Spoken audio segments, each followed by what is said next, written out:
Hello everyone, we are the group 3 and now we will present to you the topic that assigned to us, which is the port operations and management.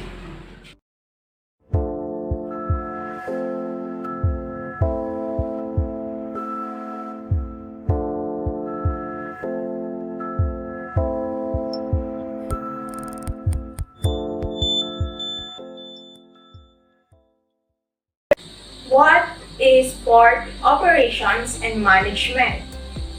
In order to ensure the smooth transition of containers and their vessels from one terminal to another, the port operators are the ones who handle the line execution of maritime procedures.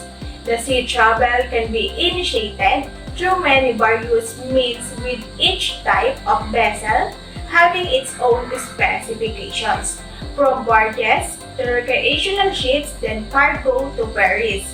Virtually all watercrafts will need to rely on port operations to start or finish their maritime journey successfully. Understanding port operations. The port operations have responsibilities to ensure that cargo is moved from source through to the destination. Port terminal as comfortable as possible. Time and keeping cost a minimum. The travel safeties are overseen by port operations, including the maritime, security, cost, and paperwork. Port operations objective is to minimize disruption in the port. By analyzing all available travel data, they also need to maintain clear communication with all vessels involved. Any kinds of issues that may get up need to have solution in order to prevent impact on further maritime activity. So now we will proceed to those different types of cargoes that transported by ships, and they are automobiles, livestock and animals, dry bulk, and under of it we have corn, sugar, salt, grains, oils, and coal. Liquid bulk, under of it we have chemicals, LPG, LNG, product oils, crude oil, and edible oils. And last, container cargo. Under of it, we have toys, medicines, electronics, and food stuff in reverse. The difference between loading and unloading. First, the loading is the operation on board a ship where cargo is being loaded into the ship or to load the cargo. So the unloading, it refers to the operation of delivering the goods to the respective clients once the concerned port arrives. Ports are handled by a governing body known as the Port Authority or Management, which reports directly to the government or government agencies.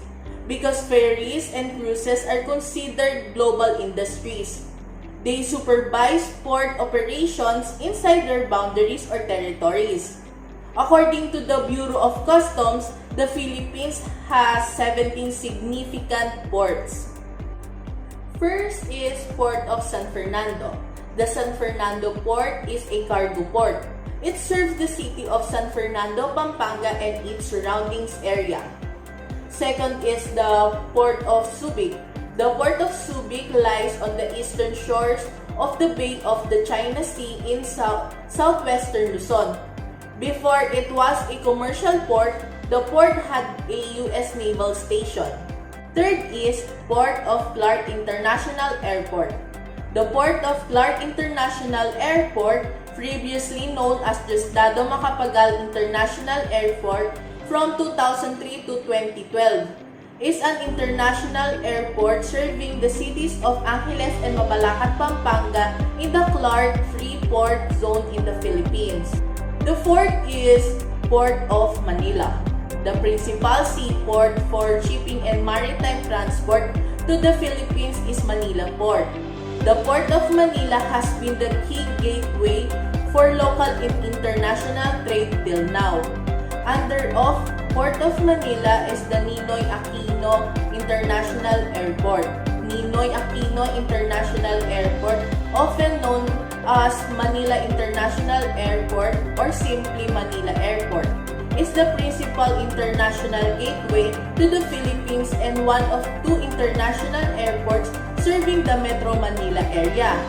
And Manila International Container Port, the Manila International Container Terminal, the Philippines' biggest of its kind, is located between Manila North Harbor and Manila South Harbor.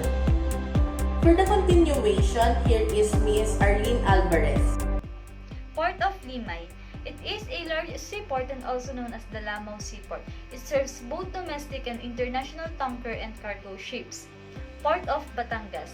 It is known locally as the Batangas Pier and primarily serves the Philippines Calabarzon region, which spans approximately 150 hectares and declared as a national port in 1956.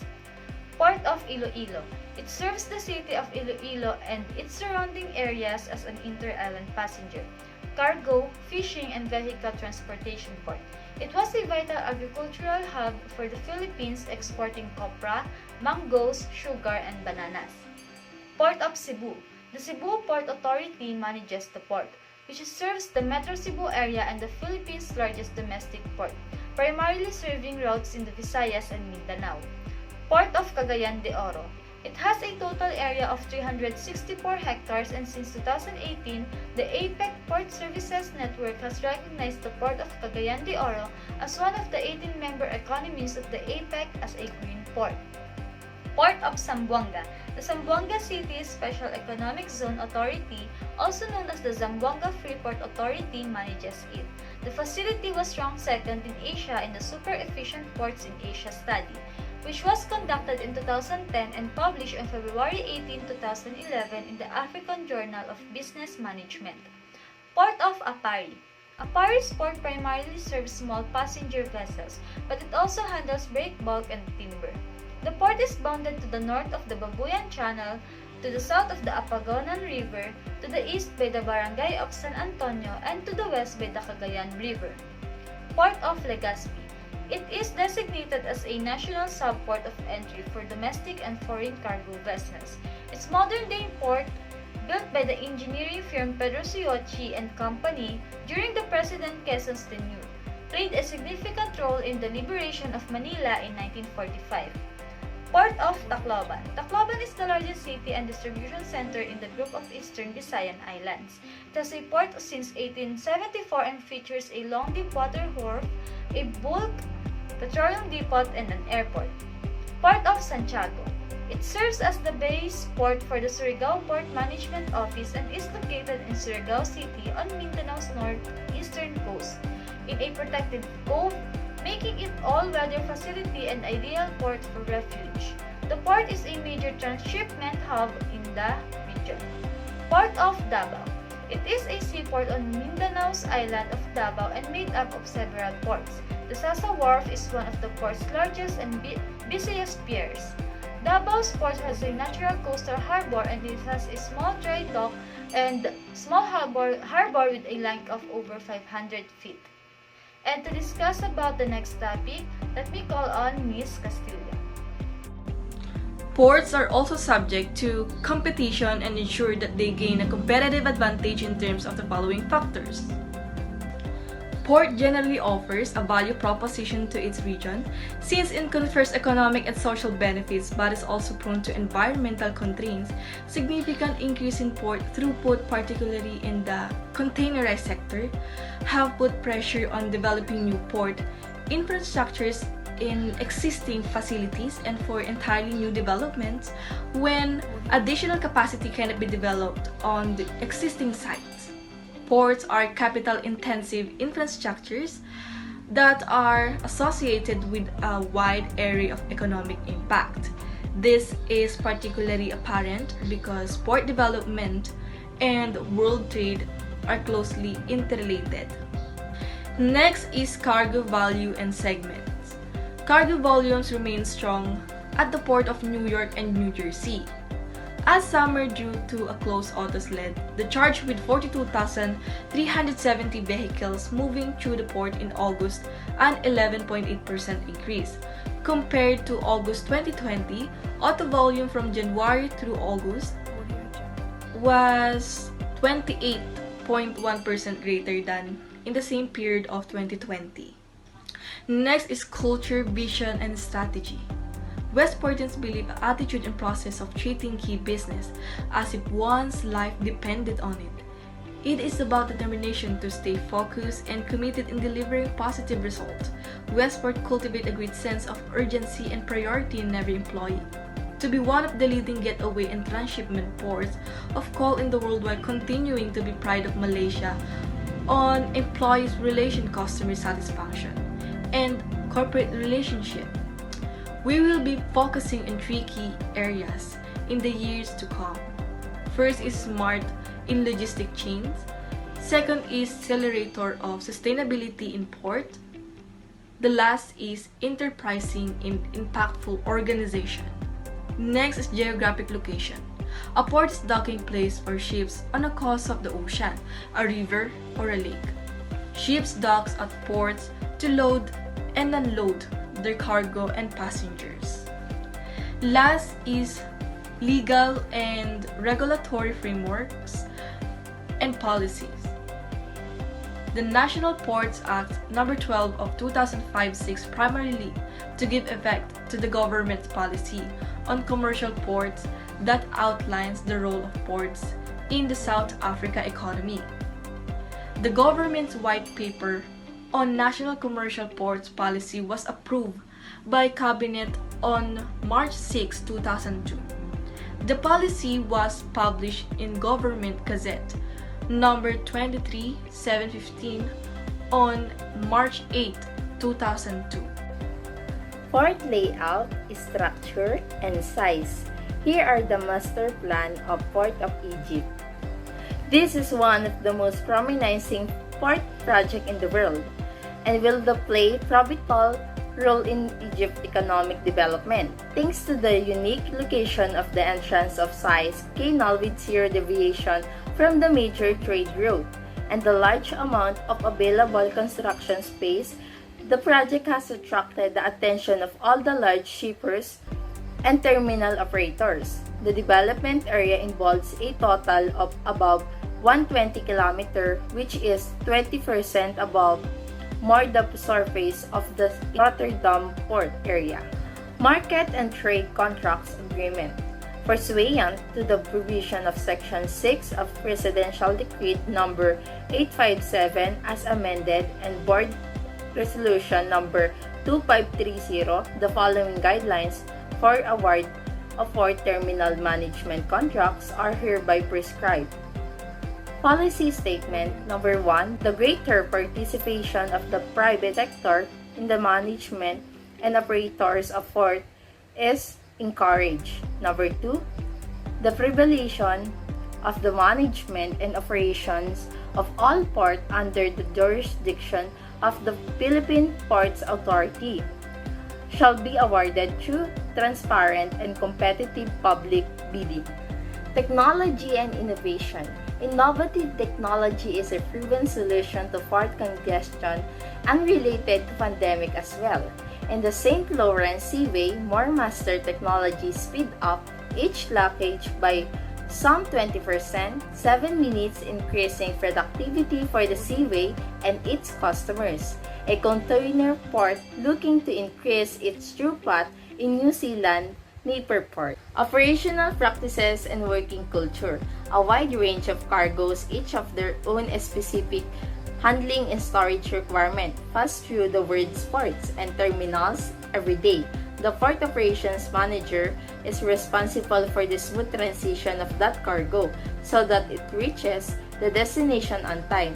To perform this role, the port operation manager will need to be close contact with a range of industry groups such as customers and quarantine, stave groups, and shipping line. These factors determine a port's uniqueness over others.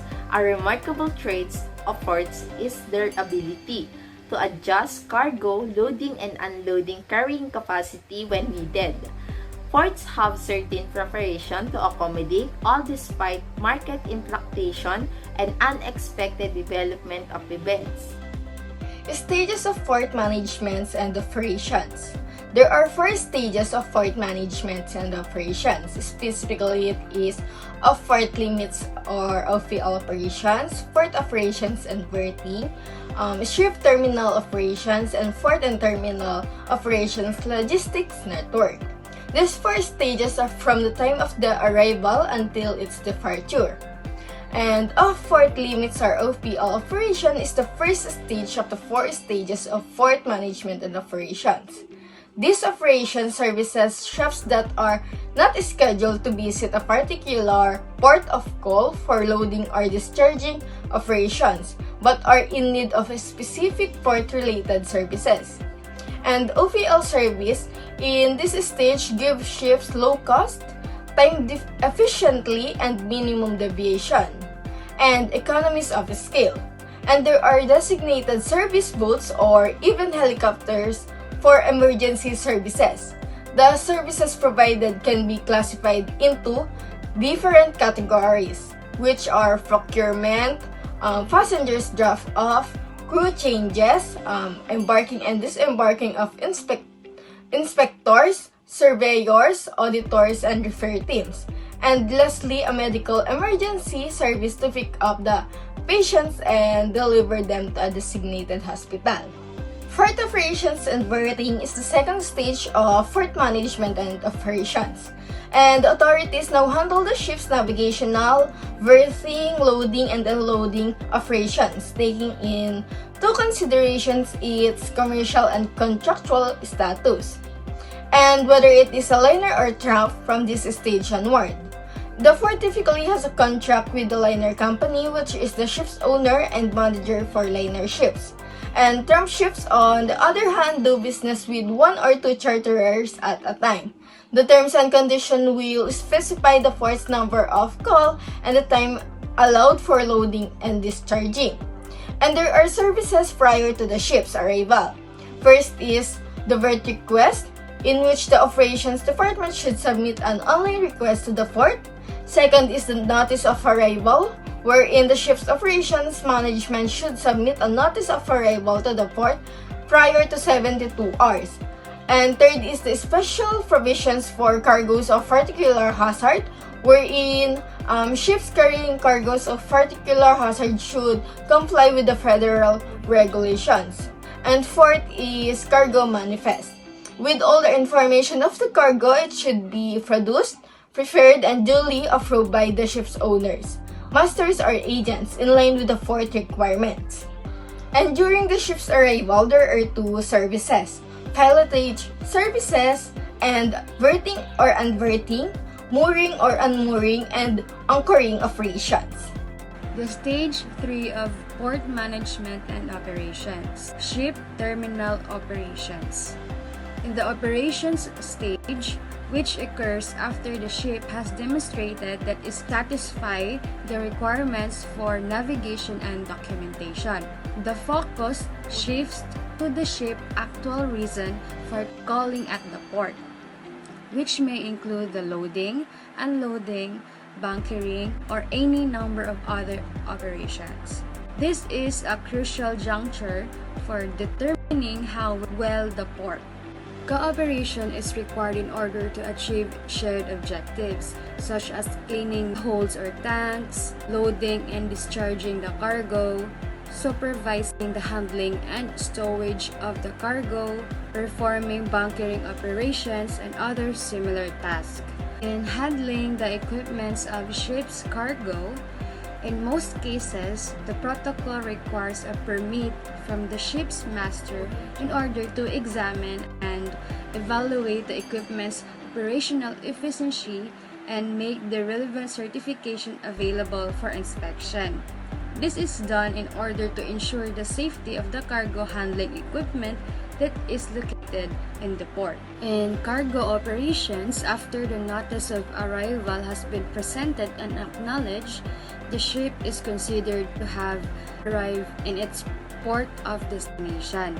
The master is required to begin the freight operations within the allotted amount of time while simultaneously ensuring the safety of surroundings. Charter party agreement between the ship owners and the charterers, and eventually their instructions to the port will stipulate who will undertake the freight operations. On the basis of the written paperwork, each party shares an agreed upon share of responsibility for the ship's operation in terms of ensuring that they are both safe and efficient with respect to the use of time. Technology used to handle and monitor cargo has been significantly improved at modern ports. The port keeps a close eye on database that tracks the flow of cargo both on the water and inland at all times. Its warehousing and cargo handling services including palletizations, repackaging, labeling, and marking hazardous and non-hazardous cargoes, cargo tallying, weighing, staffing and unstaffing containers. At this point of the process, the port is responsible for two distinct aspects: the ship's safe departure and the event that cargo is discharged at the port. For the port and terminal operation logistic networks, port as location for distribution centers, the growth of inland port has a significant impact on the dynamics of distribution networks. Inland logistics centers perform a wide range of duties from simple freight consolidation to more complex logistics services. It has become increasingly common for inland areas with multimodal connectivity to take on a wide range of freight handling function and services. And some of these services include distribution centers, shipping agents, and trucking companies and freight forwarders. They also include container repair facilities when it comes to warehouse and distribution centers.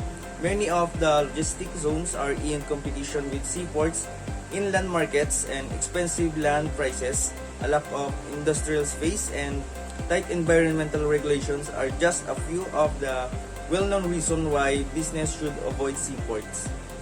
Traditional seaport-based logistic park, the pre-container region at seaport is home to this type of logistic park. Heavy industries and manufacturing with a large reliance of maritime transportation are the primary beneficiaries. To transmit the advantages of free trade zones without customs, laws, and other reform. Container-oriented logistic parks. This is the most common kind with a high number of warehouse positions close to or in the same complex as container terminals and intermodal facilities. At their core, container freight stations are facilities where cargo is consolidated into container for export or deconsolidated into domestic cargo loads for inland distribution. For specialized seaport-based logistic parks, these include a wide range of functions, many of which are directly tied to the port's unique qualities. Liquid bulk storage trade, in which numerous import-export enterprises are offered warehouse and office space combinations, or high-value office employment, logistics software firms, and financial services providers may all be the focus of the park. For warehouse and fulfillment centers, when items and supplies are positioned at the beginning, middle, and end of supply chain or near production and industrial facilities, they are referred to as warehousing. Supply chains rely on warehouse for information, flow management, and they become a vital part of logistic networks. Contrary to popular belief, fulfillment centers are not synonymous with warehouse, and they're both big warehouses that keep a lot of stuff